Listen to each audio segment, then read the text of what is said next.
বাংলাদেশের বাইরে পৃথিবীর বিভিন্ন প্রান্তে যেখান থেকে চ্যানেলে দেখছেন আপনাদের সকলকে সাদর আমন্ত্রণ তৃতীয় মাত্রা দেখবার জন্য। আর কথা বলবার জন্য আমার আজকের অতিথি আমার পায়ে বসা আছেন জাতীয় পার্টি প্রেসিডিয়াম সদস্য, বাংলাদেশ সরকারের সাবেক মন্ত্রী এবং এই মুহূর্তে জাতীয় সংসদ সদস্য কাজী ফিরোজ রশিদ। আর আমার ডানে রয়েছেন বাংলাদেশ জাতীয়তাবাদী দল বিএনপি দলীয় সাবেক সংসদ সদস্য অবসরপ্রাপ্ত মেজর মোহাম্মদ আখতারুজ্জামান। স্বাগত আপনার দুজনকে স্টুডিওতে। যে প্রশ্ন দিয়ে শুরু করতে চাই, আগামীকাল 5ই জানুয়ারি এবং 2014-তে 5ই জানুয়ারি যে নির্বাচন হলো সেই নির্বাচনের 1 বছর পূর্তি হতে যাচ্ছে কাল, এবং কালকের দিনকে সামনে রেখে এক ধরনের উত্তেজনা রয়েছে। উত্তেজনা এই অর্থে যে বাংলাদেশ জাতীয়তাবাদী দল তারা কালকে সমাবেশ করতে চাইছে এবং সরকারের দিক থেকে এখন পর্যন্ত কোনো অনুমতি মেলেনি এবং তারা বলছে যে কোনো মূল্যে তারা সমাবেশ করবে। অন্যদিকে আওয়ামী লীগ নেতারা বলছেন যে কোনো মূল্যেই এই সমাবেশকে তারা প্রতিহত করবেন, সমাবেশ করতে দেবেন না। তো সব মিলিয়ে কালকের দিনটি কেমন যেতে পারে বা কালকের দিনকে মাথায় রেখে আপনারা কি ভাবছেন? কাজী ফিরোজ রশিদ যদি শুরুতে বলেন। ধন্যবাদ জুলি ভাই। এটা ঠিক যে 5ই জানুয়ারি নিয়ে দুইটি দলের পরস্পর বিরোধী রাজনৈতিক বক্তব্য মানুষ কিছুটা একটি টান উত্তেজনা রয়ে গেছে, ছড়িয়ে গেছে। আসলে কি হবে ঘটনা এটা তো 5ই জানুয়ারি দেখা যাবে, কিন্তু দুইটি দলের কিছু উৎসাহী স্পোকসম্যান আছেন যারা বক্তব্য বিবৃতি দিয়া এবং আপনাদের এই মিডিয়ার বদৌলতে গোটা দেশবাসীকে মধ্যে একটা আতঙ্ক সৃষ্টি করে দিয়েছে। বিএনপি ঘোষণা করেছিল যে গণতন্ত্র হত্যা দিবস করবে 5ই জানুয়ারি, কারণ আজ থেকে 1 বছর আগে 5ই জানুয়ারি যে নির্বাচনটা হইল, ওই নির্বাচন বিএনপি যোগদান তো করল না, নির্বাচন প্রতিহত করার যে ডাক দিল সেখানে অসংখ্য মানুষ হতাহত হলো এবং বাংলাদেশের সহায় সম্পদের যে পরিমাণ ক্ষতি হলো, স্বাধীনতা যুদ্ধের পরে আর কোথাও এই ক্ষতি হয়নি। রাস্তাঘাট কেটে ফেলানো হয়েছে, গাছপালা কেটে ফেলানো হয়েছে, পশুর ট্রাকে পর্যন্ত আগুন জ্বালিয়ে মারা হয়েছে, অ্যাসিড দগ্ধ হয়ে কত মানুষ হাসপাতালে চিকিৎসা কাটাচ্ছে। সেই তারপরে একটা নির্বাচন হয়ে গেছে, সেই নির্বাচনে একটি সরকার প্রতিষ্ঠা হয়েছে, তারা বিজয় দিবস করবে, এটা স্বাভাবিক। কিন্তু বিএনপির কাছে গণতন্ত্র হত্যা দিবস এটা আওয়ামী লীগ মেনে নিতে পারতেছে না। এই কারণে যে আওয়ামী লীগ বলতে চাচ্ছে যে আমরা তো গণতন্ত্র রক্ষা করলাম, সংবিধান রক্ষা করলাম, আইনের শাসনকে প্রতিষ্ঠিত করলাম, নাহলে দেশে যদি নির্বাচন না হতো, একটা গৃহযুদ্ধের দিকে যেত, তাহলে তো আবার সেই সামরিক বাহিনী আসতো, বা সেইটা আমরা চাইনি। বিএনপি নির্বাচনে আসলে না এসে তো ভুল করছে, বরং তাদের নির্বাচন বয়কট করা উচিত ছিল। 1/11-এর পরে যে ইলেকশনটা ছিল সেই ইলেকশন তারা বয়কট করে বলে থাকতো যে আমরা ইলেকশন যাবো না, আপনারা যান, দেশ চালান, আমরা আছি আপনাদের সাথে। কিন্তু সেই ইলেকশন গেল, আর যে ইলেকশন যাদের জেতা ইলেকশন সেটা সে বয়কট করে বসে রয়েছে।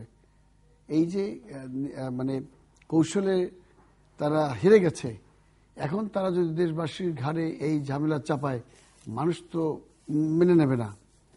5ই জানুয়ারি সাধারণ লোক যদি না নামে, শুধু আপনি ক্ষমতা যাবেন সেই জন্য যদি কোনো আন্দোলনের ডাক দেওয়া হয়, আমি ক্ষমতা বসানোর জন্য, তা আমি একজন সাধারণ মানুষ কেন আপনাকে ক্ষমতা বসে আমার লাভ কি হবে? আমাকে দেখাইতে হবে যে আপনি ক্ষমতা বসলে দেশের ভাগ্যের কি পরিবর্তন ঘটবে, সাধারণ মানুষের ভাগ্যে কি পরিবর্তন ঘটবে। আপনি একটা হরতাল দিলেন, একজন নিরীহ শিক্ষিকা, স্কুলের টিচার, সে মহিলা তার বাড়িতে যাচ্ছে, বাসের মধ্যে ঢিল মারলেন, অকালে মৃত্যুবরণ করলো। তার পরিবারের দায়িত্ব কে নেবে? সারা জীবন তার পরিবারটা যে শূন্যস্থান, এটা কি পূরণ হবে? তো এইটার দায়িত্ব তো কেউ নিচ্ছে না। তো এই যে নষ্ট রাজনীতি, ভ্রষ্ট রাজনীতি, অপরাজনীতি, এইটা শিকার জনগণ কেন হবে? সাধারণ জনগণ। ক্ষমতা যাবে আওয়ামী লীগ বা জাতীয় পার্টি বা বিএনপি বা আর কেউ, সেই জন্য সাধারণ মানুষ কেন জীবন দেবে? জীবন এরা দিক, মল্লযুদ্ধ এরা করুক রাজপথে, কারোর কাছে আপত্তি নেই। সেইখানেই আজকে দেখেন দিল ভাই, 5 তারিখে দুইটি দল ঘোষণা দিচ্ছে। বিএনপি বলছে যেভাবে হোক আমরা করব, আওয়ামী লীগ ঘোষণা দিচ্ছে যে আমরা 17টা স্পটে আমাদের সমাবেশ ঘটবে। তার রাজপথ তারা দখলে নিয়ে নিল। আর বিএনপি এই পর্যন্ত আমার কাছে মনে হয়েছে যতবার তারা এই আন্দোলনের ডাক দিয়েছে, নেতারা বের হয়ে নেই। বেরোনোর বেরোনোর পিছনে তাদের কারণ আছে। ম্যাডাম বলছেন ওরা বেরোতে পারেন না, আর বেরোয়েছে দেখে তো মামলা হয়েছে। কিন্তু একটা আন্দোলন তো বিএনপি 90তে একটা আন্দোলন আমাদের সরাই দিয়ে করছিল, কারণ গোটা দেশবাসীর কাছে আমাদের শরীর বানাইছিল। তা আমরা দেশবাসীর চাপে পড়ে, গোটা দেশের চাপের মধ্যে আমরা পড়ে গেছিলাম। কিন্তু এইটার দায়িত্ব মানে উনি একা নিয়েছে ক্রেডিট, ম্যাডাম খালেদা জিয়া। উনি মনে করছেন আন্দোলন ফসল, এক আন্দোলন করে মাঠে নেমে এখন দেখেন যে কি করতে হয় আন্দোলনে। আমরা তো আন্দোলন করার প্লেয়ার, কত বোমা মারতে হয়, কত জীবন নষ্ট করতে হয়, কত গাড়ি ভাঙতে হয়, ওইভাবে করবেন না। জামাত কিছুটা করছিল ওই যে নির্বাচনের পূর্বে, কিন্তু এখন তাও পারবে না, বিকজ ইলেকশন করে একটা সরকার প্রতিষ্ঠিত হয়ে গেছে, শক্তভাবে বসে গেছে। এখন করতে পারবেন না আপনি। ওই সময় করে সরকার ছিল না দেশে, ইজি করে গেছেন। আর জামাতের অবস্থা তো আরো টালটোলামান, তাদের সব ফাঁসি মামলা, আসামি কেউ ঝুলাচ্ছে না। এই অবস্থার মধ্যে 5ই জানুয়ারি আমার ধারণা যে কিছুই হবে না। 5ই জানুয়ারি বিএনপি দেখবেন যে দু একটি জায়গায় হয়তো আপনাদের টেলিভিশন থেকে ফোন করে আপনার সাথে সম্পর্ক আছে যে পাঠিয়ে দেন, আপনি পাঠিয়ে দিলেন। একটা সব টেলিভিশন তো সবাই বন্ধু, তাদেরই টেলিভিশন বললে এক এক জায়গায় এক একজনের 4-5 লোক বসেই 4 দোকান এই যে আমরা এখানে বসলাম, এইভাবে করতে পারে। কিন্তু রাজপথে নেমে কিছু করতে পারবে না। আওয়ামী লীগ করতে দেবে না, আওয়ামী লীগ করতে দেবে না, এটা গণতন্ত্রের ভাষা না, করতে দিতে পারতো। কিন্তু তারা বলে যে করতে দিলে তো ঝামেলা করে, গাড়ি ঘোড়া ভাঙে, এটা করে সেটা করে। 21 গ্রেনেড যারা মেরে আমাদের দলটাকে ধ্বংস করতে চেয়েছিল, তাদের সাথে আবার কিসে আলোচনা করব, তাদের আবার কি গণতন্ত্র, এগুলো তারা বলে। আমরা মধ্যস্থতা করতে চেয়েছি, পারি নাই, কাউকে কথা শোনানো যাচ্ছে না, তো করার তো কিছু নেই। সেই জন্য 5ই জানুয়ারি তারা কথা তথা এই উত্তেজনা সৃষ্টি যেটা করছে, এটা কিছু হবে না। আমার মনে হয় যে বিএনপি এই মুহূর্তে এই 7 দফা দিয়া জনগণকে সমৃদ্ধ করতে পারবে না, এবং আন্দোলন করে মাঠেও জনগণকে নামাতে পারবে না। শুধু কর্মীদের দিয়ে আন্দোলন হয় না, এটা কর্মী সভা হয়, জনসভা করতে গিয়ে জনগণ মানুষ লাগে, এইটা হবে না। মেজর ধন্যবাদ জিলুর ভাই, ধন্যবাদ আপনার মাধ্যমে চ্যানেল আইয়ের অগণিত দর্শক শ্রোতাদেরকে। আসলে ফিরোজ ভাইয়ের সঙ্গে আমি আলোচনা করতে খুব স্বাচ্ছন্দ্য বোধ করি, কারণ ফিরোজ ভাই কিছু কিছু ফোরকাস্টিং করে যেগুলো যেভাবে হোক ঘটে যায়। আর ফিরোজ ভাই সবচেয়ে বড় সুবিধা হলো যে উনি সবসময় ক্ষমতার কাছাকাছি থাকেন, ক্ষমতার কিচেনের খবর ওনার কাছে পাওয়া যায়। আজকে উনি যেটা বলছেন আমাদেরকে বা উপদেশ দিচ্ছেন যে মানে হরতাল সফল করতে হলে বোমাবাজি করতে হয়, উনি করেছেন বা দেখিয়েছেন। আসলে এখানেই আমরা একটু দ্বিমত পোষণ করছি যে বিএনপি আসলে সন্ত্রাসী বা বিপ্লবী দল নয়। অনেক অতীতে অনেক বিপ্লব করার চেষ্টা করেছে। আমার বর্তমান তথ্যমন্ত্রী একসময় সারা ঢাকা শহর বিপ্লব করে দাবড়াইছে, তাদের দাপটে ছুটে সেদিন আওয়ামী লীগ বলতে গেলে তাদের ক্ষমতাচ্যুতি করে ফেলছিল। আমরা কিন্তু সেদিকে যাচ্ছি না, বিএনপি কিন্তু সেদিকে বিশ্বাস করে না। বিএনপি বিশ্বাস করে শান্তি, সমাবেশ, সভা সমিতি এগুলোর মাধ্যমে। যার ফলে দেখা যাচ্ছে যে বিএনপি যখন একটু পিছু হটে তখন আপনারা বিশেষ করে আওয়ামী লীগের খুব খুশি হন, এবং বিএনপি যখনই কোনো গণতান্ত্রিক নিয়ন্ত্রণ রাজনীতি করার চিন্তা করে, কথা বলতে চায়, তখন আওয়ামী লীগের বড় বড় নেতারা বলে বিএনপি নাকি পিছু টান দিয়েছে।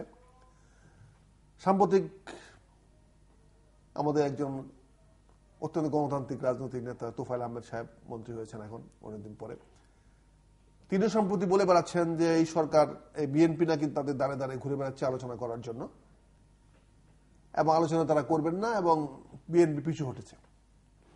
আর বিএনপি যদি পিছু হটে থাকে তাহলে তো আপনাকে ধন্যবাদ দেওয়া উচিত, সরকার ধন্যবাদ স্বাগত জানানো উচিত যে আমাদেরকে স্বাগত জানাচ্ছে বা তারা পিছু হটেছে, এটা সুবুদ্ধি উদয় হয়েছে। কিন্তু আপনি গণতন্ত্রের ভাষায় কথা বলবেন, যে আপনি যেটা শুরু করলেন, আমি আশা করেছিলাম যেহেতু আমার একটু বলতে হয়, না বলে মানুষ মনে করবে যে ফিরোজ ভাইকে আমি বলুন। ফিরোজ ভাই আসলে কি ঘরকা না ঘটকা, এটা আমাদের অনেকের প্রশ্ন। উনি কি সরকারি দল না বিরোধী দল, উনি কি সরকারি জোট না বিরোধী দলের জোট? অবশ্য ওনার নেতাই এটা খুলাসা করেন নাই। আমরা গত 1 তারিখে ভেবেছিলাম যে বিশাল জনসমাবেশ হবে, আলোচনা শুনেছিলাম যে 1 তারিখে সোহরাওয়ার্দী উদ্যানে আমাদের কাউকে দেয় নাই, বিএনপিকে দেয় নাই, কাউকে দেয় নাই, কিন্তু এরশাদ বিরোধী দল হওয়া সত্ত্বেও তাকে দিয়েছিল। সেখানে 10 লক্ষ লোকের সমাবেশ হওয়ার কথা ছিল। অনেকে বলে 10-12 কোটি টাকা নাকি বাজেট ছিল। টেলিভিশনে শুনেছি, আলোচনায় শুনেছি, জাতীয় পার্টি নেতাদের মুখে শুনেছি। কিন্তু সেখানে সর্বজন মিলে বোধ ফিরোজ ভাই নিজেও স্বীকার করবেন 10,000-এর বেশি লোক কি হয়েছিল ফিরোজ ভাই? আপনি আপনারা বলেন। তাহলে ফিরোজ ভাই তাৎক্ষণিক কাজী ফিরোজ রশিদের নির্বাচনী এলাকা থেকে কিছু নেতাকর্মী জনগণ সহ একাধিক হাতিও গেছে ওই জনসভায়। সেটা ফিরোজ ভাই দিয়েছে, কিন্তু সব মিলে যারা বলে আর কি সোফার আর কি আমি যদি জানি 1000-1000 লোক হয় নাই। কাজে সরকার তো একদিক দিয়ে খুব সুবিধাজনক অবস্থায় আছে, একদিক দিয়ে বিরোধী দল তার হাতে, আবার অন্য বিরোধী দল প্রতিহত হয়ে গেছে। কিন্তু ফিরোজ ভাই একটা জিনিস চিন্তা করে দেখেন, আজকে যদি রাজনৈতিক জনসভা যদি প্রতিহতে নিয়ে যান তাহলে সংঘাত অনিবার্য।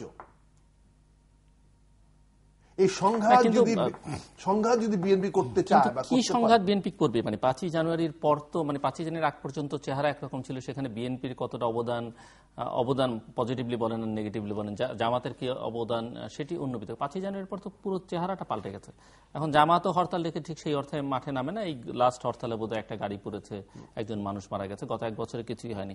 কিন্তু আমরা সবসময় শুনি যে হরতালে প্রোডাকশন বন্ধ হয়, কোনো কিছু হয় না। কিন্তু এখন যেসব হরতাল হচ্ছে এগুলো তো আনপ্রোডাক্টিভ, কোনো কিছুই প্রডিউস করছে না এইসব হরতালে। তো হয়তো আমরা কালকে সমাবেশ বিএনপি করতে পারবে সেরকম মনে হয় না, যদিও এরকম বলা সমীচীন নয়, কিন্তু সাম্প্রতিক অভিজ্ঞতা বলে যে সেরকম কোনো সম্ভাবনা নেই যে বিএনপি একটা সমাবেশ করতে পারবে। সমাবেশ না করতে পারলে কি হবে, লক্ষণ যেটি বলে যে বিএনপি একটা হরতালের ডাক দেবে, এবং সেই হরতালের ডাকে বিএনপি নেতাকর্মীদের মাঠে হয়তো পাওয়া যাবে না। আমি এখানেই আসছি, প্রতিহত শব্দটা যখন আসছে তখন কিন্তু এক পক্ষ প্রতিহত করবে, আরেক পক্ষ সেটা কাজ করতে যাবে। 5ই জানুয়ারি নির্বাচন করতে চেয়েছিল বা নির্বাচন করেছে আওয়ামী লীগ বা তার দোসররা, বিএনপি সেটা প্রতিহত করতে চেয়েছিল, সেখানে সংঘাত হয়েছে। ফিরোজ ভাই বলেছেন অনেক অগণিত মানুষ ক্ষতিগ্রস্ত হয়েছে, জ্বালাও পোড়াও হয়েছে, ইভেন গরুর ট্রাক ক্ষতিগ্রস্ত হয়েছে। তার মানে সংঘাতের কোনো ভালো ফসল হয় নাই, কিন্তু সংঘাতের বিনিময়ে সরকার জয়লাভ করে নির্বাচন হয়েছে। আজকে সেই নির্বাচনের ব্যাপারে একটি জনসভা বা বিএনপির দৃষ্টিভঙ্গিতে বলেছে যে এই নির্বাচনটা আমরা মানি না, জনগণ মানে না, কাজে এটার বিরুদ্ধে বা এটা নিয়ে আমরা কিছু বক্তব্য দিব আগামী 5ই জানুয়ারি সোহরাওয়ার্দী উদ্যানে। তারা অনেক আগে থেকে পারমিশন চেয়েছে, কিন্তু সেই পারমিশনটা না দিয়ে দেখা যায় উল্টা প্রতিহত করার চেষ্টা করছে। আজকে আমি বিনয়ের সঙ্গে বলতে চাচ্ছি, বিনয়ের সঙ্গে না, সাহসের সঙ্গে বলতে চাচ্ছি, আজকে যদি বিএনপি কোনো কারণে সিদ্ধান্ত নেয় যে আমরা হয় মরব না হলে সমাবেশ করব, এবং যদি সমাবেশ করতে গিয়ে বেগম খালেদা জিয়া মারাও যান, এর দায়িত্ব কিন্তু সরকারকে নিতে হবে। আপনি সরকার, আপনি যেটা বললেন যে এটা ঢিল দিয়ে একটি মেয়েকে মেরেছে, দায়িত্ব কে নেবে? দায়িত্ব সরকার নিবে, সরকার নিতে হবে দায়িত্ব। আর নিতে না পারলে আপনার সরকারের মতো ক্ষমতা ছেড়ে চলে আসতে হবে। এই কথাগুলো আমাদেরকে বলতে আজকে আমরা বাধ্য হচ্ছি। আপনি কি চান বিএনপি এই ধরনের একটি আক্রমণাত্মক বা একটা মরণ কামড় দিক? আপনি কি চান বিএনপি আজকে সমাজ যে কোনো মূল্যে করার জন্য এগিয়ে আসুক এবং আওয়ামী লীগ কতটুকু প্রতিহত করতে পারে সেটা দেখা যাক? আর সেখানে যদি কোনো রক্ত ক্ষয় হয়, যদি কোনো সন্ত্রাস হয়, মেজর আখতারুজ্জামান, সেই সম্ভাবনা আপনি কেন দেখেন? মানে গত 29-এ সেই আমি বলছি ডেমোক্রেসি কর্মসূচি কিংবা লন্ডন থেকে ডাক আসলো, বেগম জিয়া ডাক দিলেন, বা হেফাজতের প্রাথমিক সমাবেশের সময় কোনো ডাকেই তো মানুষকে সম্পৃক্ত করতে পারেনি। বিএনপি এটা পারতেছে না, এটা আল্লাহ আমাদেরকে অসীম রহমত করতেছেন।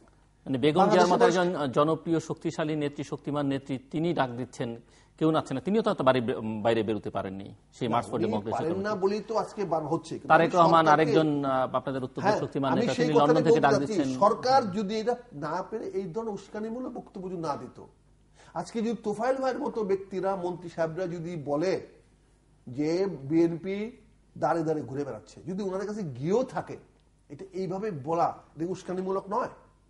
উনি তো একজন সিনিয়র লিডার, উনি জাহাঙ্গীর ইউনিভার্সিটির ছাত্রদেরকে নিয়ে উনি কেমিস্ট্রি ডিপার্টমেন্টে গল্প করতে গেছে, সেখানে এত বড় রাজনৈতিক বক্তব্য দিয়ে এইভাবে আক্রমণ করা, তার মানে আপনি কি বাধ্য করছেন? আজকে মনে করেন যদি আমার মতো 2-4টা পাগল যদি বিএনপি থাকতো, আপনি কি মনে করেন রক্ত ছাড়া আপনি আমাকে প্রতিহত করতে পারতেন? আপনি বিএনপিতে নেই? আমি তো বিএনপি সাইড লাইনার এখন, আমি তো বিএনপি এখন, মানে বিএনপি তো এতক্ষণ তো আপনি বিএনপি মনে করে বক্তব্য। না, আমি তো বিএনপি, কিন্তু আমার প্রশ্ন হচ্ছে যদি আমিও থাকতো, আমি তো বলছি আমি বিএনপি, আমার আমরা কি করতাম? এই বক্তব্যের পরে একটি মতো সিদ্ধান্ত নিতাম, সেটি হচ্ছে মাথায় লাল কাপড় বেঁধে বুকে গুলি নেওয়া, এছাড়া আর কোনটা মেনে নিতাম না। এভাবে উস্কানি দিবেন একটা খাদ্যমন্ত্রী, সারা যে অখাদ্যের মতো বক্তৃতা দিতে পারবেন। আরে আপনি বেগম খালেদা জিয়া 7 দফা দিয়েছে, সেই 7 দফা দিয়েছে সরকারের উদ্দেশ্যে, সরকারের নীতি নির্ধারণী আছে, সরকারের উদ্দেশ্য দিয়েছে, আওয়ামী লীগ উদ্দেশ্য দেয়নি, এটি সরকারের জন্য দিয়েছে। 7 দফা নিয়ে কি আছে না আছে এটা আমরা আলোচনা যাচ্ছি না, কিন্তু একটি বিরোধী দলের নেত্রী বেগম খালেদা জিয়া 2 বা 3 বারের প্রধানমন্ত্রী, উনি একটি 20 দলীয় ঐক্যজোটের একজন নেত্রী, তিনি বর্তমানে বিভিন্ন সমস্যা তার দৃষ্টিভঙ্গি থেকে উনি বলেছেন এইভাবে সমাধান করা যায়, তার 7টি দফা দিয়েছেন। যাকে পূর্ণমন্ত্রী বানানো হয় নাই, যার বিরুদ্ধে দুর্নীতির হাজার হাজার অভিযোগ, সেই মন্ত্রী এসে, সেই সাবেক মন্ত্রী, তা মন্ত্রীও না, সাবেক মন্ত্রী, দলের প্রচার সম্পাদক হয়তো বোধ, চিন্তা কর সেই লেভেলে বলছে এই 7 দফা আমরা মানি না। তো এইভাবে যদি একটি সরকার সংঘাতের রাস্তা তৈরি করে দেয়, আপনি ভাববেন না যে এই বাংলাদেশের সকল বিএনপির নেতারাই জেল জুলুম হত্যাকে ভয় পায়। হয়তো আমি ভয় পাই, হয়তো আমার সাহস নাই, তাই চুপ করে আছি, কিন্তু এরকম অনেক নেতা আছে যারা এটাকে ফেস করতে প্রস্তুত বা ফেস করবে। কিন্তু এভাবে সরকারের উস্কানি দেওয়া উচিত না। আমি অনুরোধ করব সরকারের কাছে বিনীতভাবে যে আপনার কাছে দাবি জানাচ্ছে, এটা তো আপনাকে মেনে নিচ্ছে, কিন্তু আপনি যদি বলেন প্রতিহত করবেন, আজকে 16টি পয়েন্টে আপনি করেছেন, আজকে আমি যদি বিএনপির মহাসচিব বা বিএনপির ঢাকা মহানগরের দায়িত্বে থাকতাম, আমাকে জেলে না নেওয়া পর্যন্ত, আমার মৃত্যু না হওয়া পর্যন্ত আমি 16টা পয়েন্টে অবশ্যই কাউন্টার প্রতিহত করতাম। অবশ্যই 16টা পয়েন্টে আমি আমার অন্তত প্রতিটা পয়েন্টে 2,500 লোক নেওয়ার মতো লোক বিএনপির আছে, ইনশাল্লাহ নিয়ে যেতাম। তাতে কি সংঘাত হইতো, মারামারি হতো, কাটাকাটি হতো, হয় আমি মরতাম, আমি মরলেও তো সরকারের ক্ষতি হতো। কাজে এইগুলো আত্মঘাতী কাজ করতে আমাদেরকে বাধ্য করবেন না। আমি সংঘাতের রাজনীতি করি না, সংঘাতের মধ্যে নাই, কিন্তু সরকারের কাছে দয়া করে উস্কায়া দিবেন না। আমি প্রধানমন্ত্রী অনুরোধ করবো, আপনার মাধ্যমে বলবো যে প্লিজ আপনি আমাদের সবার প্রধানমন্ত্রী, আমরা হয়তো কিছু বেশি চাইতে পারি। আমি তো আসলে আমার স্যার অ্যাডভাইজার, আমি অ্যাডভাইজার না। আপনার স্যার অ্যাডভাইজার, আপনি স্যারের মাধ্যমে জনাব হোসেন মহোদয় এরশাদ সাহেব আজকে আমাদের গণতন্ত্রের সরকারের অ্যাডভাইজার। কাজে এখন তো স্বৈরাচার সে নয়, এখন গণতান্ত্রিক উপদেষ্টা। কাজেই এই গণতন্ত্রের মানুষপুত্র, এই গণতন্ত্রের পথে আসতে তো আমাদের অনেক পথ। এই গণতন্ত্রের মানুষপুত্রকে বলবো যে সরকার এই সমস্ত মন্ত্রীরা, বেহুদা মন্ত্রীরা তাদের পদের জন্য সমস্ত বক্তব্য দেয়, আল্লাহর রাস্তে এগুলো প্রতিহত করেন, এগুলোকে বন্ধ করেন। উস্কানি দিলে কিন্তু উস্কানি সৃষ্টি হবে, আপনি প্রতিহত করতে গেলে কিন্তু ক্ষতি আপনারই হবে না। ঠিক আছে, এটা আপনার কথা। কাজে বিষয়টা আমি অনুরোধ করছি, এটাই বলা হবে। আপনার কথাটা এমনিও না বললেও শুনতেছেন, মাননীয় প্রধানমন্ত্রী শুনবেন, মাননীয় প্রধানমন্ত্রীকে এই কথাগুলো শোনানো হবে, উনি সমস্ত টকশো কথাই ওনার কানে যায়। আমি আপনাকে কাছে বিনয়ভাবে প্রশ্ন করতে চাই, বিনয়ের সাথে, যে আপনার এই যে সাধারণ কর্মীরা বিএনপি নেমে আসবে কেন? না না, আমি আপনাকে দুটো প্রশ্ন, কেন আসবে প্রশ্ন রাখছেন, আপনি নোট রাখুন, আপনি কেন তারা আসবে? ঠিক আছে, বলবো। বিএনপি যখন ক্ষমতায়, তখন ক্ষমতা ভাগাভাগি কি করছে? ক্ষমতার একদম শীর্ষে ছিল কে? মামুন। আজকে সে কোথায়? হারে চৌধুরী, তারা কোথায়? আমাদের সাবেক মাননীয় প্রধানমন্ত্রী বেগম খালেদা জিয়াকে যারা ঘিরে রাখছিল, কাছে দেওয়াল দিয়ে জনগণ থেকে বিচ্ছিন্ন করে যারা ঘিরে রেখেছিল, যারা হাজার হাজার কোটি টাকা লুটপাট করেছে, শেয়ার মার্কেট থেকে লুটপাট করেছে, যারা সমস্ত কক্সবাজারের সমুদ্র সৈকতের সমস্ত প্লটগুলো যারা নিয়ে নিয়েছে, এই ঢাকা শহরের যারা বিএনপি পল্লী বানিয়েছে গুলশান বনানীতে, যারা সমস্ত অ্যামেন্ডেন্ট প্রপার্টিগুলো পানির দামে নিয়েছে, সেই সমস্ত সুবিধাভোগীরা যদি রাস্তায় না নামে, আপনার মতন যারা ত্যাগী কর্মী, যারা বিএনপির জন্য জীবন দিতে চায়, উৎসর্গ করতে চায়, যারা বিএনপি আদর্শে উদ্বুদ্ধ হয়ে রাস্তায় নামতে চায়, তারা এখন কেন নামবে বলেন? তারা তো যখন ক্ষমতা ছিল তাদের দিকে তাকায় নাই, কেউ তাকায় নাই। কতগুলো ধান্দাবাজ, চাটুকার এবং কদমবুচি দেওয়া রাজনীতিবিদ, এরা তাদের ঘিরে রাখছিল। আজকে সেই জন্যই কিন্তু আপনাদের এই দণ্ডদশা, কেউ নামতে চাচ্ছে না। আপনারা যারা সত্যিকারের আদর্শের কিছু লোক থাকে না, সব দলের আদর্শের লোক থাকে, কর্মী থাকে, সে আদর্শের কর্মীরা নামতেছে না। তারা বলে কিছু ওরা নামুক, যারা এই বাড়ি করছে, এই গাড়ি করছে, যাদের এককাল দেখছি বিএনপি অফিস সামনে বসে রাস্তায় বসে বসে বাদাম খাইছে, তারা বিএনপি ক্ষমতা আসার পরে কি না পাইছে, আর আমরা কোথায় রয়েছি? বাড়ি ভাড়া নাই, কিছু নাই, একটা কর্মী আহত হলে বাড়িটার লোক নাই, জেলে গেলে দেখার লোক নাই, ইত্যাদি। তাদের সাথে যদি কথা হয়, আপনি দেখবেন আপনার লোকরা আমাকেও তাই বলে, আমরা তো এই সমাজের লোক, সবাই সবাইকে চিনি। আপনি আন্দোলন করবেন, ব্রিটিশ বিরুদ্ধে আন্দোলন এদেশে হয়েছিল, ব্রিটিশের পণ্য বর্জন হয়েছিল, চরকায় খদ্দরের কাপড় কেটে সবাই নিজ হাতে বানিয়ে কাপড় ব্যবহার করেছে, অর্থাৎ বর্জনের সীমা ছিল। তখন কে ছিল আমাদের সামনে? ছিল ব্রিটিশ বিরুদ্ধে আন্দোলনটি স্বাধীনতা স্বপ্ন। তখন একটা দেশ স্বাধীন হলো, ভারত পাকিস্তান হয়ে গেল। তারপরে কিন্তু আবার আমরা স্বাধীনতার স্বপ্ন দেখা শুরু করলাম, যেহেতু আমাদের একটা বৈষম্যের শিকার হতে হলো পাকিস্তানিদের সাথে, তীব্র বৈষম্যের শিকার হলো বাঙালিরা। আমরা আবার শুরু করলাম একটা আন্দোলন বঙ্গবন্ধুর নেতৃত্বে। বঙ্গবন্ধু 6 দফা দিল, তারপরেই কিন্তু এই আন্দোলনটা তীব্র হলো। পরবর্তী সময় 70 নির্বাচনে আওয়ামী লীগ একভাবে জিতলো, ক্ষমতা না দেয় একটি মুক্তিযুদ্ধ হলো। আন্দোলন তো ধাপে ধাপে হয় এবং কিছু কৌশল থাকে। আপনার তো এখন মুশকিল হচ্ছে যে আওয়ামী লীগ উস্কানি দিচ্ছে। কেন উস্কানি দিচ্ছে? জানে যে আওয়ামী লীগের ট্র্যাপে আপনারা পাড়া দেবেন, আপনারা উস্কানি ফাঁদে পাড়া দেবেন, আপনার সংঘবদ্ধ হওয়ার আগেই তারা আপনাদেরকে মামলা মোকদ্দমা দিয়ে ঘায়েল করবে। এটা একটা রাজনৈতিক কৌশল। আমরা রাজনীতি বিশ্লেষণ যারা করি আমরা বুঝতে পারি আপনার মানুষকে সম্পৃক্ত করতে পারতেছেন না, সাধারণ মানুষকে। 7 দফা ম্যাডাম দিয়েছেন একদম বছরের শেষ দিনে, এই 7 দফা এখন মতো মানুষের কাছে আমি একটা প্রশ্ন করতে চাই যে ইস্যুটা তো ইলেকশন ইস্যু নিয়ে আসলে সমস্যাটা। এই ইলেকশন গেলেও বিএনপির দাবিও সেটির জন্যই তারা আলোচনার কথা বলছে বা সমঝোতার কথা বলছে। সরকার বলছে যে 2019-এর আগে কোনো ইলেকশন নয়, সাংবিধানিকভাবে নির্বাচন হয়েছে, নির্ধারিত সময় পরে নির্বাচন হবে।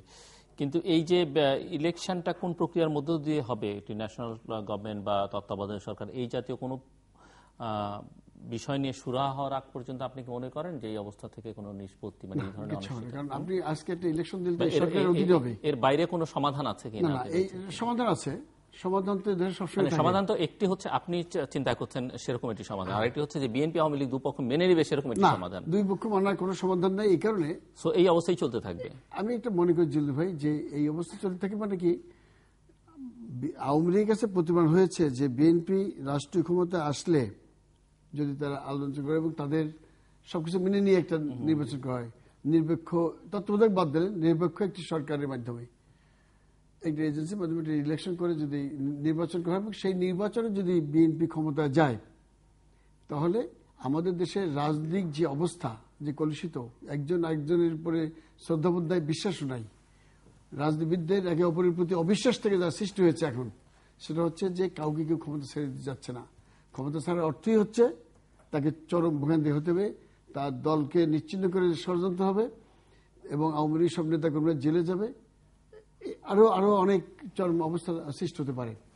এই জন্যই কিন্তু কেউ কারোর কাছে মাথা নত করতে চায় না। কিন্তু এইগুলো গণতন্ত্রের চিন্তা না। গণতন্ত্র হবে 5 বছর পরে একটি নির্বাচন হবে, সেই নির্বাচনে জনগণ যাকে ভোট দেয় তারা ক্ষমতা আসবে। এই কথা হলো আমরা সর্বজন বিদিত, সবাই জানি গণতন্ত্রের ভাষা। কিন্তু আমাদের দেশের 90-এর পরে আমরা যাওয়ার পরে আমরা চিন্তা করেছিলাম যে গণতন্ত্র হবে, 2-3টে ইলেকশন হলো, এরপরে কিন্তু প্রতিদিন কিন্তু অবস্থা আরো খারাপের দিকে যাচ্ছে। এখন বিএনপি এই যে 5ই জানুয়ারি যারা এই তারিখটা দিল, আমি ওনার কাছে বলতে চাই এটা একটু নোট করেন যে আপনারা আপনাদের আন্দোলন করে যেতেন নির্বাচন ইস্যুতে জনগণের সম্পৃক্ত করে, কিন্তু আপনারা 5ই জানুয়ারিকে গণতন্ত্র হত্যা দিবস, হ্যাঁ, এই যে আপনার হত্যা দিবস, গণতন্ত্র হত্যা দিবস, এই যে গণতন্ত্র হত্যা দিবস করলেন, আর তখন আওয়ামী লীগ তো বিজয় দিবস করবে, তারা ওই তারিখে নির্বাচিত হয়ে আসছে, সরকার গঠন করছে। তো ওই তারিখটাকে আপনারা বেছে নিয়ে আওয়ামী লীগকে কেন এই সুযোগটা দিলেন? এখানে আমার প্রশ্ন। আমি যদি ওইখানে থাকতাম আপনার কাছে, আমি এই তারিখকে কোনো তারিখই আনতাম না, ইগনোর করতাম। আমি বড়জোর ম্যাডামকে দিয়ে 5 তারিখে একটা প্রেস কনফারেন্স করে দিতাম, সব সাংবাদিকদের গিয়ে উনি প্রেস কনফারেন্স বলতো যে 1টি বছর গেল আমরা কিন্তু কোনো আন্দোলন সৃষ্টি করিনি, আমরা সরকারকে 1টি বছর ভালোভাবে যেতে দিছি, আপনারা দেখেছেন সরকার তার কাজ করতেছে। আমরা চাই যে আমাদের সাথে আলাপ আলোচনার মাধ্যমে আরেকটি নির্বাচনের দিকে যাক। এইটা না বলে উনি 5 তারিখে ওই গণতন্ত্র হত্যা দিবস দিলেন। তাই গণতন্ত্র যদি হত্যা হয় তাহলে গণতন্ত্র নাই তো দেশে, গণতন্ত্র করেছে তাহলে আওয়ামী লীগ যত তারা বিজয় দিবস দিয়েছে, গোলমালটা এখানে বেঁধে গেছে। যারা উস্কান দিয়ে ম্যাডামকে এত একটা আন্দোলন মুখে ঠেলে দিল, আমরা দেখতে চাই 5 তারিখে তাদের কৌশলটা কি হয়। আন্দোলন বলেন এবং আপনি বুঝলেন রাজনীতি বলেন অথবা যুদ্ধ বলেন, এগুলো হচ্ছে কৌশলে খেলা। কৌশলে যদি আপনি ভুল করেন, আপনি তো আর্মির লোক, আপনার একটা ব্যাটালিয়ন আপনি চালাচ্ছেন, আপনি যদি কৌশলে ভুল করেন টোটাল ব্যাটালিয়নটা ধ্বংস হয়ে যেতে পারে।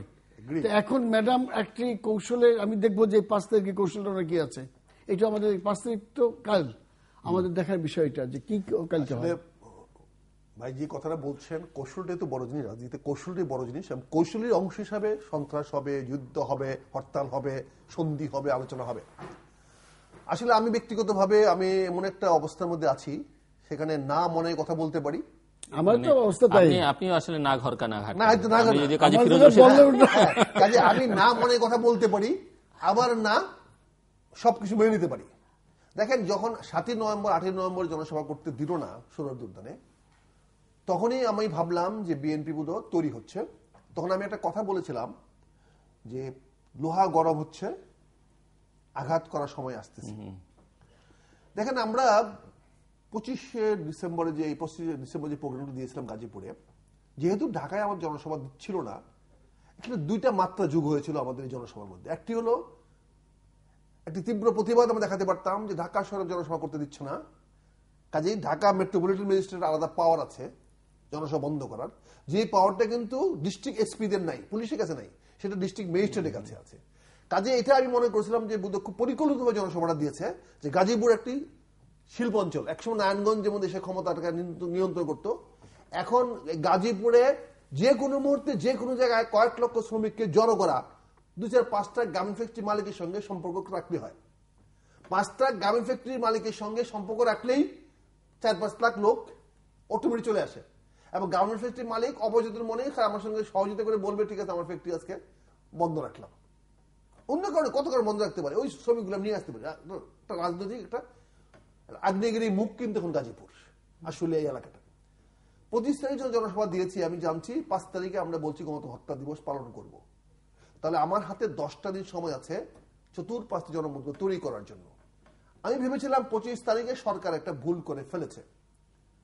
25 তারিখে জনসভাটা প্রতিহত করার জন্য ছাত্রলীগকে লেলিয়ে দেওয়া হয়েছে, যেটি যদি বিএনপি সেদিন সংঘাত করতে পারত, যদি 25 তারিখে জনসভাটা করত, তাহলে সরকারকে পিছু হটা ছাড়া কোনো উপায় ছিল না। কারণ ছাত্রলীগকে দিয়ে বিএনপি সভা পণ্ড করার এই দেশের কোনো মানুষই মেনে নেবে না। এমনকি আওয়ামী লীগের ভিতরে গণতান্ত্রিক মানুষ মেনে নেবে না, সরকারি কর্মচারী মেনে নেবে না, প্রশাসন মেনে নেবে না, ইভেন যারা স্টেক প্লেয়ার এই সমস্ত পলিটিক্সে তারাও মেনে নেবে না। কারণ এটা হতে পারে না। একটা বিএনপির মতো একটা বিশাল দলের বেগম খালেদা জিয়ার জনসভা বাধা দিবে ছাত্রলীগের ছেলেরা, আর সেটার মধ্যে ইন্ধন যোগাবে পুষ্কে এক এসপি, এটা তো মেনে নেওয়া যায় না।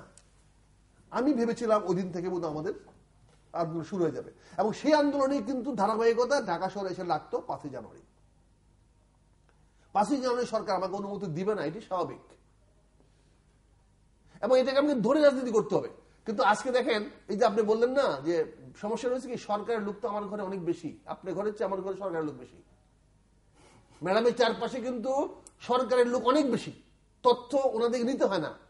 ম্যাডাম কি বলতেছে তারা একই সঙ্গে শোনায় দেয়, ম্যাডামের কথাটা ওনারা নিজের আগে বলতে হয় না, সরাসরি বলা শুনে আপনি শুনে নেন ম্যাডাম কি বলতেছে। এটা কত প্রমাণ। দেখেন, 5ই জানুয়ারি আপনি সিদ্ধান্ত নিয়েছেন গণতন্ত্র হত্যা দিবস পালন করবেন। কোন সরকারের বিরুদ্ধে? যেই সরকারকে আপনি নির্বাচনে প্রতিহত করতে পারেন নাই, যেই সরকারের সঙ্গে আমেরিকার অ্যাম্বাসেডার পর্যন্ত হেরে গেছে। খেয়াল করে দেখবেন, হয়তো আমি অনেক কথা পরিষ্কার বলতে পারতেছি না, তারপরে বলছি কি হচ্ছে। সেই সরকারের বিরুদ্ধে আপনি 5 তারিখ দিলেন, 4 তারিখ ঈদ মিলাদুন্নবী ছুটি। তাহলে আপনি 5 তারিখের আগে কোনো মিছিল মিটিং করতে পারবেন?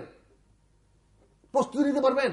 একটা জনসভা আপনি রাজনীতি বলেন, একটা বড় জনসভা সফল করতে হলে তার 1 রাত 2 রাত আগের থেকে মানুষকে মোবিলাইজ করতে হয় না?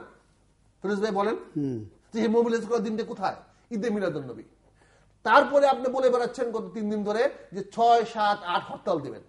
কে বলে বেড়াচ্ছে? বেগম খালেদা বলে নাই, মহাসচিব বলে নাই, আমার মতো ফুসকে ফালতু নেতা বলে বেড়াচ্ছে আমরা হরতাল দিব, আমরা এই করব সেই করব। বুঝছেন না? ডক্টর মঈন খানের মতো একজন নিরীহ লোক, সে কালকে কি বললো? যে কোনো মূল্যে সে জনসভা করবেই, অথচ সেটা খুঁজে পাওয়া যাবে না। যদি তার বাড়ি খুব কাছে জনসভার স্থানটা, ঘরের বেরুলি জনসভার স্থান, তারপরে তাকে পাওয়া যাবে।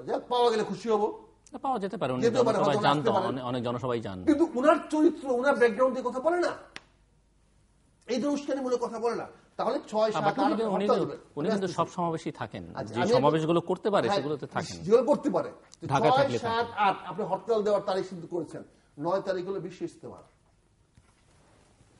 আপনি 6, 7, 8 হরতাল দেওয়ার মানে হলো বিশ্ব ইজতেমার প্রতি আপনি বিরূপ একটা কাজ করবেন। তাহলে সরকার ইজ ভেরি ওয়াইজ।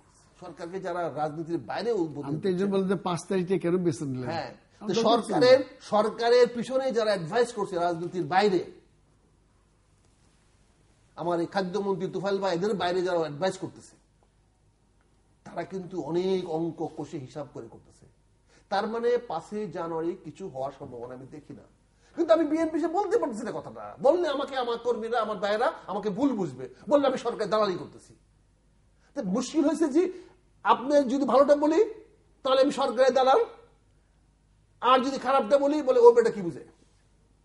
আমাদের অবস্থা যে বললেন না হলে আমাকে বলে 5 জানুয়ারি আমি কেন যাব? আমি যদি এইটা 25 ডিসেম্বরে শুরু করতাম তাহলে তো আজকে 25 ডিসেম্বরে শুরু করতে অটোমেটিক্যালি ইজতেমার চাপ সৃষ্টি করতো আমার উপরে। বিশ্ব ইজতেমা বলতো যে ভাই আমাদের 1 সপ্তাহ আমাদেরকে বাঁচাও, তোমরা আপাতত এটা বন্ধ রাখো, আন্দোলন বন্ধ রাখো, অনুরোধ করতো। তাহলে আমি বলতে পারতাম ওদেরকে যে ভাই আমি আন্দোলন বন্ধ রাখবো, ওই সরকারকে বলো যে 5 জানুয়ারি নির্বাচনের ব্যাপারে তারা কি বলবে। ইজতেমা কমিটি আছে একটা, তাদের দিয়ে তো বলাইতে পারতেন, রিকোয়েস্ট করতে পারতেন। আমি যদি কৌশলী হতে হয়, এই তো আমি যদি 25 ডিসেম্বরে যদি গাজীপুরে আমি করতাম, এই 7 দফা যদি গাজীপুরে আমি দিতাম, দিয়ে বলতাম চলো চলো ঢাকা চলো, আগামী 5 জানুয়ারি ঢাকা চলো, তাহলে what is next? Next is 2019। এর আগে কিছু কাজী ফিরোজ রশিদকে আমি যে প্রশ্ন করলাম তাতেও তো কোনো উত্তর বেরোলো না। সেই ইলেকশন কি হবে, মানে সেই ইলেকশনে কি বিএনপি যাবে? 2019 সনে বিএনপি যাবে মানে আমি সরি বিনয় বলছি, বিএনপি আবার কানে নাকে চুবানি খাইয়া যাবে। এটি আমার দুর্ভাগ্য। কোন তত্ত্বাবধায়ক সরকার প্রশ্নই উঠে না। শেখ হাসিনা বাংলাদেশে বাইরে থাকতে এই যে তত্ত্বাবধায়কের সুর কেউ দেখতে পারবেন না। এটা মনে রাখেন, শেখ হাসিনাকে আমি যতই খারাপ বলি, আমার যতই খারাপ লাগুক, কিন্তু she is the best prime minister of this country. সে কিন্তু 24 ঘন্টা পলিটিক্স করে, সে কিন্তু পার্ট টাইমের পলিটিক্স না, সে 24 ঘন্টা পলিটিক্স করে এবং সে যে কোনো জিনিস অগ্রিম চিন্তা করে। কাজেই সে এদেশে মানুষকে জানে, পালস বুঝে। শেখ হাসিনার সঙ্গে লড়তে হইলে 24 ঘন্টার জায়গায় 28 ঘন্টা যদি পলিটিক্স করতে পারেন তো লড়তে পারবেন। ম্যাডামের 3 ঘন্টা পলিটিক্স এখন হবে না ভাই, আমি দুঃখিত। এখন পরিবর্তনের হাওয়া আসতেছে, এইটাও ঠিক 4 বছর আগে বলে দিচ্ছি, এই সরকারের অধীনে নির্বাচন হবে, তবে কোন অবস্থাতে আওয়ামী লীগ 2019 সনের পরে ক্ষমতায় যেতে পারবে না। 19 সাল পর্যন্ত তো 19 সাল পর্যন্ত আছে, এইটা থেকে এর বেশি আপাতত থাক, অনেক 19 সন পর্যন্ত আমরা থাকবে। এইটা আমাদের ওই পদ্মা বেস্ট হোক। আমি বলছি, আপনি বলছেন যে ক্ষমতা থেকে যাওয়ার, শুনেন, ক্ষমতায় কেউ ছাড়তে চায় না, কোনদিন ক্ষমতা কেউ ছাড়তে চায় না। কিন্তু এই সরকার কেন বলছি 2019 সনে থাকবেন না, কারণ এই সরকার কিন্তু 2019 সন পর্যন্ত যেভাবেই হোক নির্বাচন, একটি ধারণা অনেকের ধারণা যে সরকার তো 2021 সালে বাংলাদেশের 50 বছর পূর্তিটা করতে চায় এই সরকার। সেটা সরকার করবে, সরকার থাকবে, এই মানে আওয়ামী লীগ এবং বাংলাদেশকে একটি মধুময়ের দেশে পরিণত করা, 2041-এ একটি উন্নতায়ের দেশে পরিণত করা, এগুলো আওয়ামী লীগের মিশন ভিশন যাই বলি না কেন তার। আমি একটু বিনয়ের সঙ্গে আমি ইন্টারাপ্ট করে বলছি, করতে চায় আওয়ামী লীগ। আপনি অটল বিহারী বাজপেয়ী চেঞ্জ হয়েছে, 10 বছর ক্ষমতায় আসছে, কংগ্রেসের কি নেই প্রাইম মিনিস্টার মনমোহন সিং এর পরে এখন এন্টার বিজেপি সরকার আসছে। আজ পর্যন্ত ইন্ডিয়ান সরকারের কোন পলিসি চেঞ্জ হয়েছে? সেটা তো অন্য কথা। কাজে সরকার তো সরকার বলতে আমি সেটা মিন করি, সরকারের ড্রাইভার পরিবর্তন হবে। আমি সেই ড্রাইভার 2021 সনে বাংলাদেশ মধ্য আয়ের দেশে পৌঁছবে, এটা বাংলাদেশের সরকারের ম্যানিফেস্টো, এটা সবাই যাবে। কিন্তু আমি যে কথাটা বলতে চাচ্ছি সেটা হচ্ছে দুইটা কারণে বলছি। আমি আপনাকে বোঝাতে পারিনি বোধহয়। বলছি আওয়ামী লীগ ক্ষমতায় থেকে আওয়ামী লীগ 2021 আওয়ামী লীগ ক্ষমতা থেকে এটা আওয়ামী লীগের স্বপ্ন, এটা আপনার স্বপ্ন সবাই দেখে, এই স্বপ্ন সবাই দেখে। আমিও তো স্বপ্ন দেখছি, আমার দল স্বপ্ন দেখতেছে 2019 না 2015 সনে ক্ষমতা যাবো। 2014 সনে দেখতাম, এটা 1 বছর ডেফার্ট করছি। আমার সদ্য নেতা বি চৌধুরী সাহেব বলেছেন এইবার নাকি 2015 সনে ক্ষমতা পরিবর্তনের সময় আসবে। আমি বিনয়ের সঙ্গে বলছি, স্যার সারাদিন রুগী দেখলে ক্ষমতা পরিবর্তন হবে না, রুগী দেখা বন্ধ করেন, দেশের রূপ দেখেন। যিনি 24 ঘন্টার মধ্যে 28 ঘন্টায় রুগী দেখেন, উনি বিনয়ের সঙ্গে বলতে, স্যার মাফ করেন স্যার, আপনি শুনলে স্যার। এটা হচ্ছে কি, ওই রোগীরা বিনা পয়সা দেখানোর জন্য ওই ওইটা স্যার এবার কিন্তু ক্ষমতা আসবেন, এই যে নতুন বছর, তো উনি ভালো করে দেখে দেয়। শিক্ষকও ভালো করে দেখিয়ে এটি করে বিনা পয়সা চিকিৎসা করে দেয়। উনি তো পলিটিক্স করতে চেয়েছেন, কিন্তু উনি পলিটিক্স করতে চান নাই। উনি আসলে আপনারা আপনাদের মতো দুষ্ট লোকরা করতে দেননি। উনাকে তো আমরা 1991 সন থেকে ক্লোজলি দেখেছি। না না, আপনি এখন একটু বলি, এই যে বিচৌধুরী সাহেবের বলছেন, আমি ভীষণ শ্রদ্ধা করি। অবশ্যই কি বলে স্যার, কারণ ওনাকে তো আপনার রাজনীতি করতে দিল না। উনি যখনই একটু গণতন্ত্রের কথা বলেন, আমাদের বিচৌধুরী সাহেব এই দেশে সম্মান করার মতো, শ্রদ্ধা করার মতো 200 মানুষ আছে, তার মধ্যে উনি অন্যতম একজন। কিন্তু রাজনীতি কারণকে বললাম যে স্যার যে কথাটা বললেন, আমি বললাম যে আপনারা তো রাজনীতি করতে দেন, উনি রাজনীতি করতে পারলেন না। উনি একটু করে দিচ্ছিলেন, ওনার একটি দলের নাম প্রকাশ করে শুরু করলেন, তারপর রেলিং দিয়ে দৌড় হইল, বাড়ি ঘরে আগুন দেওয়া হইল। না না, কেন একটু হবে? উনি তো বাংলাদেশের বাস্তবতা, কাকে এই পরিস্থিতি মোকাবেলা করতে হবে? ডক্টর কামাল হোসেনকে হয়েছে, কাদের সিদ্দিকীকে হয়েছে, সবাইকেই হয়েছে। আমি ওইটার সঙ্গে প্রতিবাদ তখনই করেছি। কিন্তু এখন একটা কথা বলি, আজকে একটা কথা বলি, উনি রাষ্ট্রপতি হওয়ার পরে উনি আমাদের সাথে কথা বলতে আলোচনা করেছেন যে উনি একটা নতুন জিনিস করতে চান, উনি বঙ্গবন্ধুর মাজারে যেতে চান। তা আমরা বললাম, যাবেন না কেন? তুমি বলে বঙ্গবন্ধু মাজারে যেতে চাই, কিন্তু আমি তো পারমিশন পাচ্ছি না। কারণ এটা কি বল, রাষ্ট্রপতি আপনি বঙ্গবন্ধু মাজারে যাবেন, পারমিশন পাচ্ছেন না, সিকিউরিটি লাগে, এটা কেমন হলো? তুমি পট করে বললেন না, পটে বলে ওটা আমি বঙ্গবন্ধুর মাজারে যাওয়া পারমিশন না পাওয়া পর্যন্ত আমি শহীদ জিয়া মাজারে যাবো না। কথাটা দেখেন না, উনি বলে ফেলেন, সরি আমি কথা আজকে, উনি ওটার সঙ্গে ওটা কানেকশন করে ফেললেন, করে উনি শহীদ জিয়া মাজারে গেলেন না, বঙ্গবন্ধু মাজারে গেলেন, নিরপেক্ষতা বজায় রাখলেন। যাওয়ার পরে 1 মাস পরে উনার যে সমস্ত বন্ধু সামনে উনি বলেছে কথাগুলা, তারে একজন ছিল একজন পাতিমন্ত্রী, সেই বিচৌধুরী সঙ্গে পার্লামেন্টের মিটিং এ বিশাল বক্তব্য নিয়ে আসলো। আরেকটা জিনিস ঘটছে, এটা আপনি জানেন না, আপনার গোচরে, এর আগে যখন বিএনপি ক্ষমতায়, তখন এখন মাননীয় প্রধানমন্ত্রী শেখ হাসিনাকে যেতে দিল না। আপনি দেখছেন তার গাড়ি বহরে হামলা করে তাকে ফিরে আনা হলো। যখন তাকে এটি করা হয়েছে, সরি, আওয়ামী লীগ যখন ক্ষমতায়, খালেদের দিকে যাইতে দেওয়া হয়নি, আপনি জানেন, ফিরে আইছে, গোলাগুলি হয়েছে, ওখান থেকে ফিরে আইছে। যখন বিএনপি ক্ষমতা আসলো, বি চৌধুরী সাহেব তার এলাকায় তার ছেলে, ওই যে মাহি বি চৌধুরী, সেগুলোকে লাল গোলার শুভেচ্ছা দিয়ে শেখ হাসিনা যাচ্ছেন বঙ্গবন্ধু মাজার জিয়ারত করতে, ওনার তরুণে উনি তো বিরোধী নেতা শেখ হাসিনা। তো এইটা আবার তার কাছে আসলো যে আমরা তরুণ কেন বানাবো, স্বাগত কেন জানাবো, আমরা তাকে বাধা দিচ্ছি না, এইটাই তো বেশি। আমি বিএনপির কথা বলতেছি, কোর্ট যে সেই জন্য এটাও একটা কারণ। আমি এখন বলতে চাই যে দেখেন, এই সেই বি চৌধুরী যেভাবে হোক, উনি একটা রাজনৈতিক দল করে ইচ্ছে প্রকাশ করেছিলেন। আপনি গণতন্ত্রের যদি ভাষা প্রয়োগ করতে চান, তাহলে রাজনীতি করার এই স্বভাব আছে, আপনি যে কেউ আপনি একটা নতুন দল করতে পারেন, আপনি মারবো কেন, বাড়িতে আগুন দেবো কেন? কিন্তু উনি সেটা পারেন নাই। উনি অন্যতম প্রতিষ্ঠাতা বিএনপির, শহীদ জিয়া রহমানের প্রতিষ্ঠাতা মহাসচিব, নামই বিএনপি লাইসেন্স, ওনার লাইসেন্স, কিন্তু উনি সেই বিএনপি ধরে রাখতে পারেন নাই, জীবনী বাঁচানো কঠিন হয়ে গেছিল পরবর্তী সময়। এখন তাতে ওনার কথা বলতে লাভ নাই। আমাদের দেশে এই যে আপনি বলতেছেন যে এখন মাননীয় প্রধানমন্ত্রী শেখ হাসিনা, উনি শেষে উঠে নামাজ পড়ে, কোরআন শরীফ পড়ে কিন্তু পল্লী শুরু করেন। এই পত্রিকা যায় প্রধানমন্ত্রীর কাছে রাত 12টার পরে, উনি রাত্রে দেখেন। হ্যাঁ, তারপরে সকালবেলা উনি আরো চা খানা প্রতিনিধি পরে ফোন টোন, অর্থাৎ আমি এমনি বলবো না, আমাদের যখন ঘুম জাগি, আমরা ঘুম থেকে যখন জাগি, আমার কথা আমি বললাম, তখন মাননীয় প্রধানমন্ত্রী বাংলাদেশের সমস্ত জানা হয়ে যায়, কোথায় কি আছেন, কি উনি করবেন, উনি নিজে প্ল্যান করবেন। কারণ উনি তো একটা রাজনৈতিক পরিবারের সন্তান, বঙ্গবন্ধুর মেয়ে। তো উনি ওখান থেকে রাজনীতি করছেন, নিজেও জীবনে রাজনীতি করছেন, ছাত্রলীগ করে আসছেন, এখানে অনেক ঘাত প্রতিঘাত করছেন।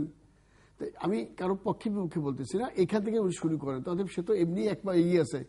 আমি ঘুম থেকে জাগি 10টার সময়, এখন উনি উঠেন হইল 5টার সময়, বিকালে সকাল 5টার সময় উঠে উনি নামাজ পড়েন। মাননীয় প্রধানমন্ত্রী শেখ হাসিনা 5টার সময় ওঠেন, আমি উঠি সকাল 10টায়, 11টার সময় নাস্তা খাই, উনি 5:30 নাস্তা খাই, নামাজ পড়ে নাস্তা খাই শেষ করে দেন 6টার মধ্যে। না না, আমি সেইটাই, ওনার সাথে পারা মুশকিল। রাজনৈতিক ডিসিশন তো সেই নেই, এবং উনি জানে ওনার দলের অবস্থানটা কোথায়, কি আছে, জনগণ কি চায়, তাও উনি ভালো করে জানেন। উনি যতই ওনাকে ঘিরে রাখুক, উনি কিন্তু সবাই বলে তুমি কি জানো, আমার চেয়ে বেশি জানো, আর কেউ কথা বলে। সেটা তো উনি জানেন, কারণ উনি দলের মিটিংয়ে তো বলেছেন যে আমাকে ছাড়া সবাই আওয়ামী লীগের সবাইকে কেনা যায়। হ্যাঁ হ্যাঁ, অর্থাৎ উনি ওনার দলকে চেনেন এবং জানেন। এই যে ওনার সামনে কেউ বড় নেতা যতই বড় বলেন, আমার সামনে বড় বড় বক্তৃতা দেয়, ওনার সামনে কেউ কথা বলেন, উনি সবাইকে চেনেন এবং জানে। ওনার সুবিধা এটা। আর ম্যাডাম খালেদা যে সুবিধা হইলো, ওনাকে যে যা কানে যেই বলে দেয় বিকেলবেলা যে তো বিকেল অফিস করেন রাত্রে, ওইটি উনি বিশ্বাস করেন। আসলে তা না, পলিটিক্স অনেক কঠিন জিনিস। আমাদের দেশে এখন দেখেন, আপনাদের কথা সাধারণ মানুষ জীবন কেন, জনগণ কি চায়? জনগণ চায় এখন শান্তি, জনগণ চায় যে দেশে একটি শান্তিপূর্ণ পরিবেশ ভালো থাকুক, জনগণ স্বস্তিতে থাকুক, তারা অবাধে চলাফেরা করার একটা স্বাধীনতা পাক, সুযোগ পাক, এইগুলো জনগণ চায়। আমাদের এখন সংবেদনশীল হতে হবে, সংযমী হতে হবে, একে অপরের প্রতি শ্রদ্ধাশীল হতে হবে, তাহলে না গণতন্ত্র বলেন যাই বলেন টেকসই হবে। এখন তা না করে দুইটি দলই কিন্তু এখন যার যাতে যে কার্ড আছে এবং নেগেটিভ কার্ড সব দেখিয়ে ফেলেছে। এরা বলতেছে আমরা করবো, ওরা বলছে আমরা করতে দেবই না, তোমাদের আমরা পারমিশন দেবো না, তোমরা সন্ত্রাসী দল। তো এই যে এই অবস্থার মধ্যে থেকে আপনি এই মুহূর্তে কিভাবে পরিত্রাণ চাবেন, এটা সম্ভবই না। বরং এইটাই যে করতে যাবে আপনার মতন কিছু সেন্সিবল মানুষ যদি যায় ভিতরে, দুই দলে ক্রস ফায়ারে পড়ে যাবে। এখন কেউ ভয়তে যাচ্ছে না জিল্লু ভাই, কে কোন প্রস্তাব দিয়ে যে কার শত্রু হবে। অনেকে আছে বলতে চায় যে আমরা যাব, এখন ব্যবসায়ীরা যা ছেড়ে দিয়েছে তাদের কাছে শত্রু হয়ে যাবে। সেজন্য আমাদের দেখতে হবে যে এই মাঠে কারা হয়। উস্কানি সবাই দেবে, রাজনীতি উস্কানি দেওয়া হয় এই কারণে যাতে আপনি ওই ট্রাফিক পার। উস্কানি তো কাজ হয় না, উস্কানি দিলেও আপনাকে একটু খেপে দিলে আপনি মাঠে নামেন না, তাও তো নামছেন না। না, মাঠে তো কোনো লজ্জা থাকলে তো উস্কানিতে কিছুটা কাজ দিত। সুরজ ভাই, আমাদের যে জিনিসটা আপনি অনেকক্ষণ বললেন, আমি আপনার সঙ্গে সুর মিলেই বলছি, দেশের ক্ষমতায় যারা থাকবেন তাদের কাছে মানুষের প্রত্যাশা থাকবে। বিরোধী দল চেষ্টা করবে সরকারকে পরিবর্তন করার জন্য, এটা তো যে যখন বিরোধী দল থাকবে সেটা তো চেষ্টা করবেই।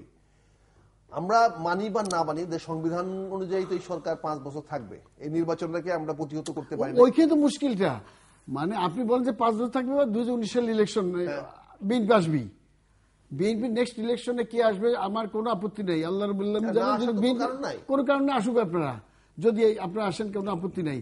19 সাল পর্যন্ত দেরি করবেন, বিএনপি কিন্তু 19 সাল না, এই যে এই বছরই দিতে হবে সবকিছু, অধৈর্য হয়ে গেছে এখন। এইখানে ঝামেলা, আওয়ামী লীগ বলে যে এই বছর তোমাদের নামতেই দেবো না, এই বছর মধ্যে ক্ষমতা দিতে হবে। বিচুদি সাহেব তো বলছেন এইটা হচ্ছে শেষ বছর, এটাও তো একটা এক ধরনের উস্কানি না। কিন্তু মিস্টার কাজী ফিরোজ রশিদ, আমরা আগের যদি উদাহরণ দেখি 1986, 1988, 1996, তাহলে তো এরকম না যে সাংবিধানিকভাবে নির্বাচিত হলেই আপনি 5 বছর থাকতে হবে, এবং তার জন্য আবার আন্দোলন চাপ প্রয়োগেরও দরকার নেই। অনেক সময় অনেক দেশে গণতান্ত্রিক সরকার নিজেই স্বাচ্ছন্দ্যে ছেড়ে দিয়ে মিড টার্ম ইলেকশন দেয়। এখন আমার প্রশ্ন হচ্ছে যে 5ই জানুয়ারির আগে কিন্তু এক ধরনের মানসিক অবস্থা এরকম মনে হচ্ছে যে নির্বাচনটা করি, পরে এক ধরনের সেটেলমেন্টের মধ্যে যাওয়া যাবে, এরকম। সেই পরিবর্তনটা এই কারণে যে বিএনপির শক্তি প্রদর্শনের ব্যর্থতা প্রধান কারণ। বিএনপি যদি শক্তি প্রদর্শন করতে পারতো, আমি আপনার সাথে একমত, তাহলে কি আপনাদের অবস্থান এরকম থাকতো না? আমি উনি তো আর্মির লোক, সন্ধি কখন হয়? একটা লোক পরাজিত হইলে সন্ধি হচ্ছে না, তখন আমাকে পরাজয় স্বীকার করতে হয় পাকিস্তানের মতন। আর দুই দলই সময় সময় তখন একটা সন্ধি হয় যে ঠিক আছে, যে যেখানে আছে এই অবস্থার মধ্যে কতগুলো কন্ডিশনে সন্ধি হয়ে গেল, যুদ্ধবিরতি হয়ে গেল, সন্ধি হয়ে গেল। এখন তো কোনো সন্ধি হচ্ছে না, একদল পরাজিত হইতে হবে। আজকে আপনি ঠিকই বলছেন যে 5ই জানুয়ারি নির্বাচনের পূর্বে যে অবস্থা সে অবস্থা এখন নেই। এখন আওয়ামী লীগ ঘুরে দাঁড়িয়েছে, তাদের কনফিডেন্স বেড়ে গেছে বলে তারা এই 5 বছর করবে, তারা যে উন্নয়ন কাজ করতেছে তারা এখন। বা 5ই জানুয়ারির আগ পর্যন্ত যে অবস্থা ছিল, 5ই জানুয়ারির পরে ওই অবস্থা যদি আর 15 দিন এক মাস কন্টিনিউ করতো, একটি সরকারকে ফেলাইতে তাহলে কি হতো সেটিও বলা মুশকিল। ভাই এখন আপনার তো একটা গণআন্দোলন সৃষ্টি করতে হবে, যেভাবে 90 সালে আমরা চলে গেলাম, গণআন্দোলন সৃষ্টি করতে হবে, অথবা নির্বাচনের জনগণের ম্যান্ডেট নিয়ে ক্ষমতা যেতে হবে, অথবা একটা সামরিক অভ্যুত্থান ঘটাইতে হবে সরকারি ঘটাইতে হলে। এখন এইটার কোনটাই সম্ভব না এখন। অথবা এই জন্য উনি যেটা বলছেন আপনার সাথে একমাত্র 2019 সাল পর্যন্ত দেরি করতে হবে। ওই সময় বিএনপি সেই নির্বাচনে উনি বলতেছে ক্ষমতা আসবে, আমি আপনার সাথে দ্বিমত করবো না, যদি ইলেকশন হয় ঠিক মতন, বিএনপি যদি ঠিক মতন করতে পারে, ক্ষমতা বিএনপি যদি যায় অথবা বিএনপি যদি যেতে পারে ইলেকশনে। ফিরোজ ভাই আমি একটা জিনিস তাহলে আমি 2019 সালে, কিন্তু এর আগে তো আমি কিছু দেখতেছি আন্দোলন যেটা বলছে এটা আগে হতে পারে যদি মানে বিএনপি যদি 2019 সালে নির্বাচনে যায় অথবা বিএনপিকে যদি নির্বাচনে আসতে দেয়া হয়, দুটোই কিন্তু বিবেচনা। আপনি কিন্তু ওটি বিবেচনা নেননি। একটু আপনি বলেছেন বিএনপি নির্বাচনে যাবে, এখন বিএনপিকে নির্বাচনে আসতে দেয়া হবে কি হবে না সেটাই আমি আসতেছি, আমি সেই কথাটা জবাব দিচ্ছি। কারণ সমস্ত সন্ত্রাসী দল তো অনেক সময়। ফিরোজ ভাই আমি আপনাকে কিছু ইতিহাস, কিছু বর্তমান, কিছু নিয়ে কথা বলছি। হ্যাঁ, কিন্তু বেশি বড় আমাকে আমি যদি একটা প্রশ্ন আপনি রেখে দেই, তারপর আপনার সুবিধা হবে না, যে কেন বিএনপিকে ইতিমধ্যেই কিন্তু বিএনপিকে সন্ত্রাসী দল হিসেবে মনে করছে। তাদের একটা নির্বাচন এই 5 জানুয়ারি যদি সভা করতে দেয়, সন্ত্রাস হতে পারে, এখানে নৈরাজ্য হতে পারে, ভাঙচুর হতে পারে, ব্যাপক মানুষের জানমালের ক্ষতি হতে পারে, দিল না। এইটাকে যদি ধারণ বহন করে মনে হয় যে 2019 সালে যে নির্বাচন হবে, এই নির্বাচনে এই শুধু সন্ত্রাসী দল পারবে, তখন কি করবে? ফিরোজ ভাই, আমরা যখনই ক্ষমতায় থাকি তখনই আমরা সবকিছু কি মনে করি পৌষ মাস, কিন্তু সব দলই মনে করে, সে মনে করে যে ক্ষমতা থাকে। আর যারা ক্ষমতায় থাকি না তাদেরই কিন্তু প্রত্যাশা বেশি। যারা ক্ষমতায় বাইরে থাকে তারাই কিন্তু আশাবাদী, তারাই কিন্তু পাওয়ার জন্য চেষ্টা করে এবং তারাই কিন্তু আলটিমেটলি পায়। আর যারা ক্ষমতায় আছে তাদের সামনে তো না পাওয়ার দিনই এখন আপনি আলটিমেট না, এখন আমার শুনেন, আমার আলটিমেটলি পেলেন সেই 10 বছর পরে, 15 বছর পরে, 20 বছর আমি আসতেছি, আমার সেই পরিক্রমা আছে, 10 বছর পরে পরিক্রমা আসতেছি। দেন আজকে আওয়ামী লীগ কিন্তু 21 বছর ক্ষমতা ছিল না, 21 বছর কিন্তু আওয়ামী লীগ হারিয়ে যায়নি। আওয়ামী লীগ তো রাজপথের দল। দেখেন, আমি আজকে শ্রদ্ধা বলে আমি বলছি আমাদের বিরোধী দলে আওয়ামী লীগের পারফরম্যান্স অনেক বেটার। আমি রাষ্ট্রপতি আব্দুল হামিদ সাহেবকে অত্যন্ত ধন্যবাদ দিচ্ছি আজকে এই আলোচনার মধ্যে। তাকে কিন্তু আমরা তৎকালীন দিলেন সেনাবাহিনী চেষ্টা করেছে বহুবার বিএনপিতে আনতে, জাতীয় পার্টিতে আনতে। সে জেলও খেটেছে 5-6 বছর, কিন্তু সে কিন্তু খুব বড় নেতা ছিল না, একটা জেলা পর্যায়ের নেতা ছিলেন, কিন্তু তিনি কিন্তু ছাড়েন নাই। কিন্তু দেখেন আল্লাহ তাকে কোথায় নিয়ে গেছে, এখন স্পিকার, তারপরে রাষ্ট্রপতি হয়েছে। রাজনীতিতে অধৈর্য হলে কাজ হয় না। যারা অধৈর্য হয়েছে তারা কিন্তু কোনো কিছু হতে পারে নাই। দেখেন জিয়াউর রহমানকে সেনাপ্রধান বানায় নাই। উনি যদি রিয়েক্ট করতেন, সেনাপ্রধান বানায়নি বলে রিয়েক্ট করতেন, তাহলে জিয়ার মতো এরকম মেজর জেনারেল কত বাংলাদেশে হচ্ছে যাচ্ছে, কোনো খবর আছে? সে এমন কোন এক্সট্রাঅর্ডিনারি মেজর জেনারেল না যে তাকে দেয়া কিছু না। কিন্তু দেখেন ধৈর্য ধরেছেন, সময়ের মাপকাঠিতে, সময়ের কারণে দেখা যেত সে he became hero of the day. এবং আজকে জিয়াউর রহমান বাংলাদেশে একটা বিকল্প নাম। এটা কিন্তু একদিনও হয় নাই। সে যদি মনে করতেন আমাকে আজকে সেনাপ্রধান হইতে হবে, হয় নাই। আপনি দেখেন প্রতিটা মানুষের ধৈর্যই কিন্তু দেখেন, জেনারেল শওকত চেষ্টা করেছে সেনাপ্রধান হইতে পারে নাই, জেনারেল মঞ্জুর চেষ্টা করে সেনাপ্রধান হওয়ার জন্য তো মেরি ফেলো, কিন্তু হলো না। কিন্তু জেনারেল এরশাদ একটা গোবেচারা মানুষ, মনে করলো কিন্তু কিছু হবে না, তাকে সেনাপ্রধান বানায় দিল। সে গলফ খেলা নিয়ে ব্যস্ত থাকে, কবিতা লেখে, গলফ খেলা নিয়ে ব্যস্ত থাকে, আর রাত্রেবেলা হইলে কোথায় কোথায় চলে যায়। এইগুলো তার চারিত্রিক বৈশিষ্ট্য। আমরা কিছু মনে করেন না, আপনি বলতেছেন, আমি তো কিছু কথা দিই। এখন এই পদ্ধতি দেখা গেল কি, সাত্তার সাহেব ব্যর্থতার পথ ধরে রাষ্ট্রীয় ক্ষমতা, ছোট্ট একটা ঘটনা, ইমদুর বাড়ি, ইমদু দেখা করছে কাশেমের যুবমন্ত্রীর কাছে। দেখেন এটাকে পুঁজি করে কোথায় ফ্লেয়ার আপ হলো। দেন আইয়ুব খানের সরকার পতন হয় না। আপনি জানেন জগন্নাথ কলেজে পাঁচপাত্তুকে যে ছেলেটা মারছে, ওই ছেলে যদি পাঁচপাত্তু যদি গড়ায় পড়ে যেত ওর উপরে, দিলুনে পাওয়া যেত পাইছা বলেন। কিন্তু সেই পাঁচপাত্তুকে হত্যার পরে আইয়ুব খানের সরকার পতন হয়ে গেল। এটা কি ইতিহাস বলে অস্বীকার করতে পারেন? না, আপনি জীবন থেকে বলেন। অথচ আমরা অনুষ্ঠান আন্দোলন বলি, গণ আন্দোলন বলি, কত বড় গল্প বলি, কিন্তু সেই পাঁচপাত্তু যদি নিহত না হইতো, আর দিলুর মতো একটা ছেলের দ্বারা, যে মজনু, যে মজনু স্বাস্থ্য কি বলেন,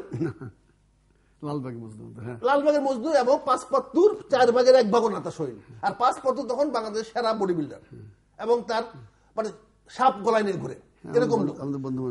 তাকে হত্যার পরে দেখেন আইয়ুব খানের মতো সরকার 3 মাসের মাথায় পতন হয়ে গেল। এটা কাকতালি হইতে পারে।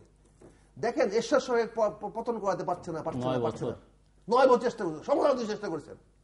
এক অভির মিস ফায়ারে মিলন হত্যা হলো, জামালকে মারতে গেল, মরল মিলন, 24 ঘন্টার মধ্যে এর সাথে পতন হয়ে গেল।